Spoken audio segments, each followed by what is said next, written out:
Despite owning a gaming PC and an Xbox, the thing I play the most is my Nintendo Switch. As not only can I play it in bed, I can take it with me when I travel, and I can also dock it and play it on the TV as a fully fledged console. And it truly is one of a kind, or it was, until February last year when Valve released the Steam Deck. This was offering everything the Nintendo Switch has and more. And thanks to it being way more powerful than the Switch, you'll have access to a huge amount of games at your fingertips on the go. And the best part is, you only have to own the game once to be able to play it on both PC and Steam Deck. And although on paper this sounds incredible, today I'm going to be talking about why this might not be such an upgrade from the Nintendo Switch after all. And a lot of what I'm going to say in this video is just my point of view. The point of view of someone who is just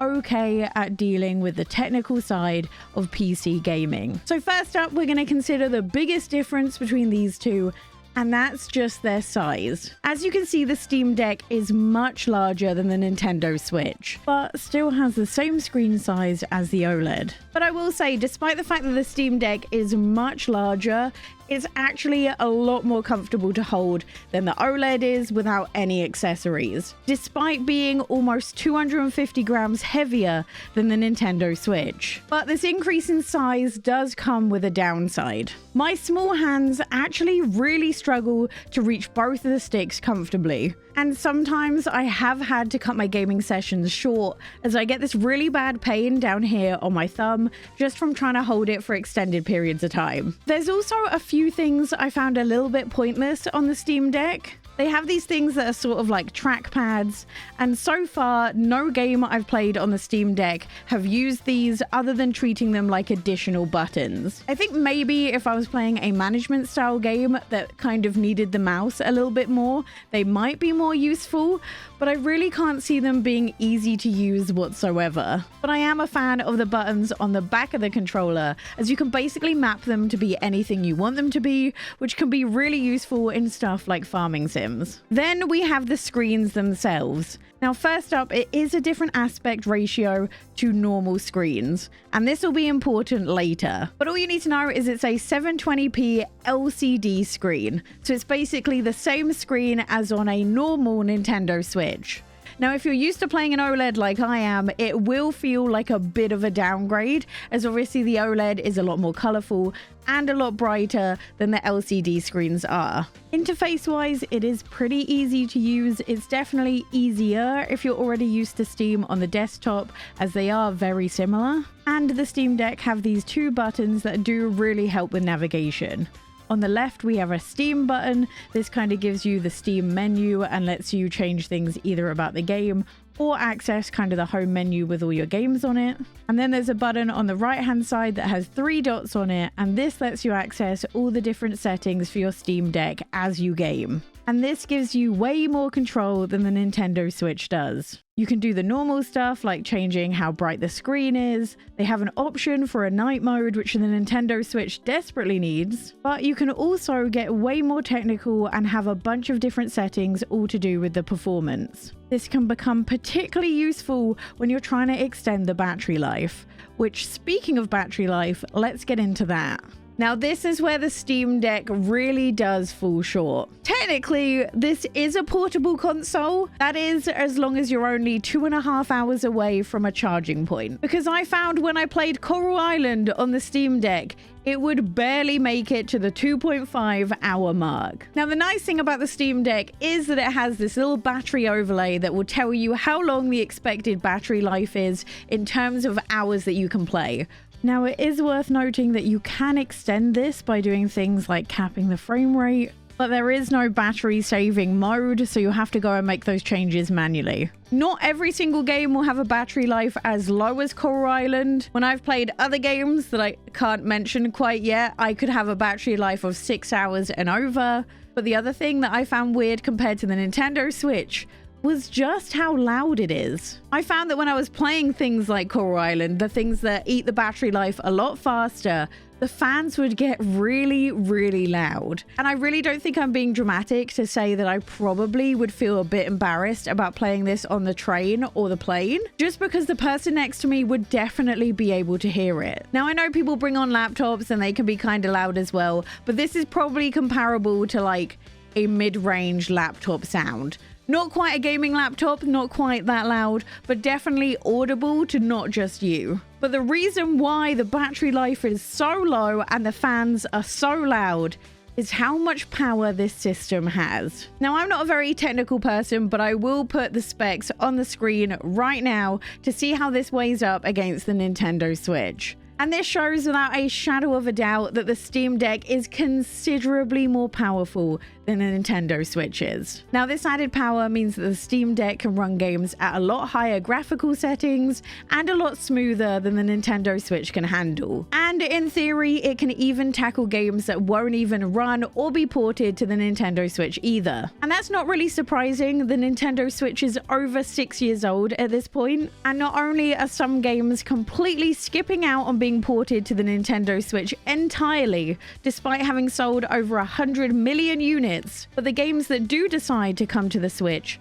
often come considerably later than other consoles, meaning that we basically miss out on all the hype. And theoretically, that is the problem that the Steam Deck could solve. But here's my issue. At its current state, it really doesn't solve those problems, because there really aren't that many games that are fully optimized for the Steam Deck. When you scroll the Steam library, each game has a color-coded rank as to how well it will run on the Steam Deck. If it has a green tick next to its name, this means that it's Steam Deck certified.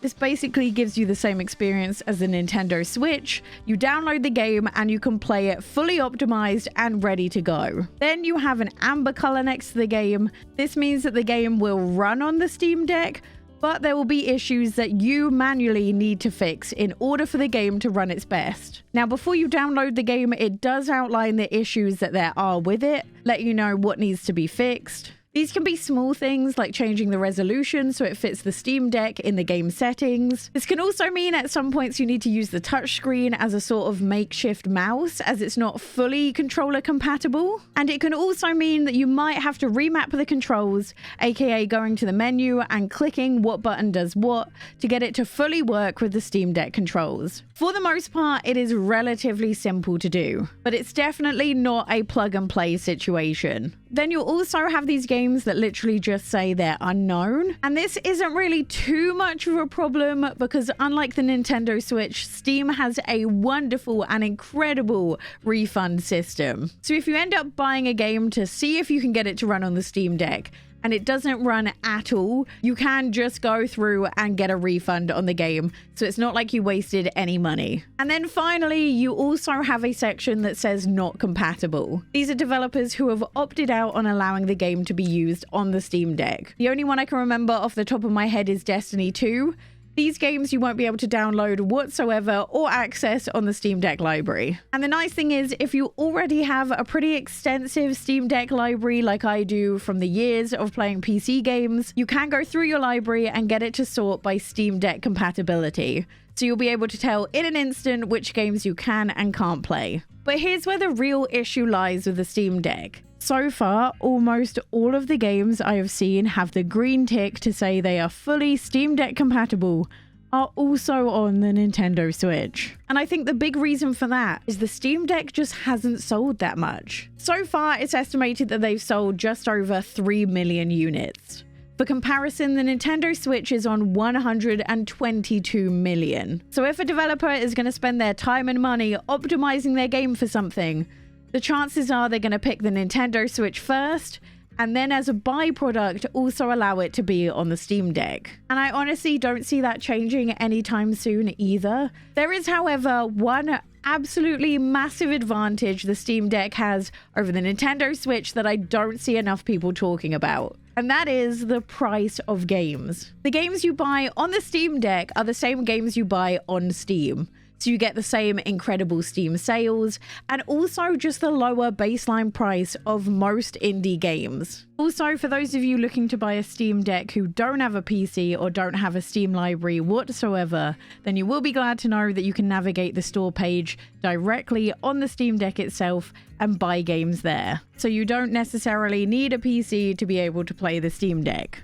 It's probably a good thing though that the Steam Deck has cheaper games, because it is actually wildly expensive to buy one. Much like the Switch, they come in different variations. The cheapest runs at £349, but so far for the last 3 months, every time I've looked, this has been out of stock. This is also the only version of the Steam Deck to not have an SSD. And only has 64 gigabytes of memory. So essentially, if you buy the lowest tier version, it will be slower than the other two versions of the Steam Deck, and you'll most likely have to also spend money on a memory card. Then you have the middle tier, which will set you back £459 with 256 gigabytes of memory, and the top tier that is £569 with 512 gigabytes of memory, and also a premium anti-glare etched glass screen. And that's the version I ended up purchasing. The nice thing about buying the Steam Deck though is that it does come with a carry case, and the carry case has this wonderful little area at the back where you can put your cables in. Although I must admit, being a Brit and having a really large charging port, it's actually really hard to get the charger to fit into the bag and then fit into the section at the back, but it just about manages it. The case is actually really good quality too. I do really like it. I can't see myself buying a second one. But to kind of put this into perspective, the Tears of the Kingdom OLED currently costs £319. With that price including a dock, which the Steam Deck doesn't come with, and also removable controllers to use when docked. Which brings me to the docking question. I hate it might be a strong word, but I'm really not a fan. This thing right here set me back £79. And for some unknown reason, it came with another charging cable, which I don't fully understand. I feel like I would rather have got this for a cheaper price without the cable than got it for £79. The other thing to consider is if you were only buying a Steam Deck, you would also then have to purchase some sort of controller as well. Now, an issue I did have was actually with the Xbox controller. In order to use an Xbox controller with a docked Steam Deck, you have to connect this via USB to your PC, run the Microsoft application, and get it to download and update. Only after that will it actually work with your Steam Deck. You can also use a Pro controller straight away as well, which is a lot easier in experience, but just something to bear in mind. So my first issue with the dock is it's just so fiddly. Not only is plugging it in kind of really annoying that you've got to get this cable to the top, and then unplugging it is equally as frustrating, but also sometimes it wouldn't recognize that it was docked unless you unplugged and replugged in the HDMI cable.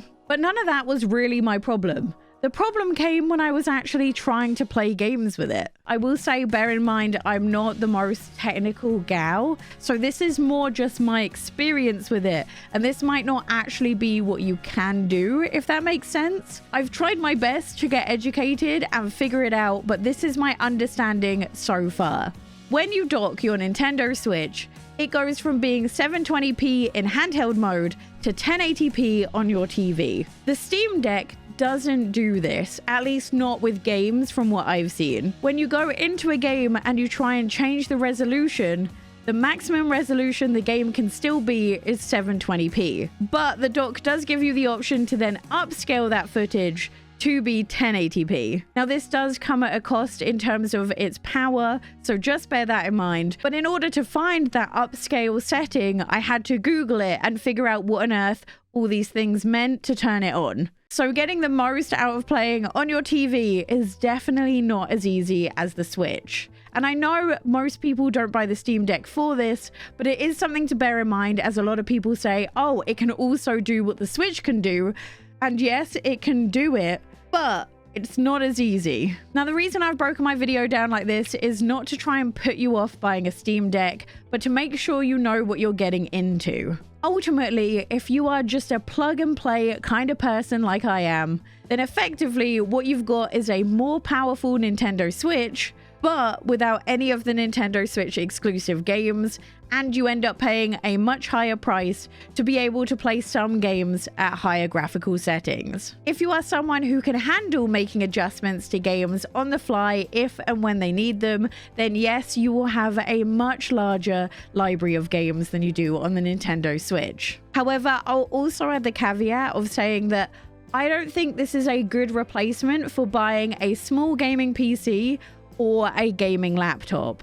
If you want the ultimate freedom to play a lot more games easier, then I think your money is probably still best spent on like a gaming laptop. However, if you are just looking for a way to play PC games in bed and you have the money, or you just really want one, you're probably not going to be disappointed as long as you take everything I said into account. But it is a good additional console in my opinion. And none of this video is to say I think the Steam Deck's bad. I think I can see myself playing it a lot. But I do think I had the wrong idea when I purchased it about what I thought its capabilities were. But as always, that's just my opinion. Let me know yours in the comment section down below. And if you want to see some incredible cozy games that just got announced, click this video here. I'll see you next time. Bye.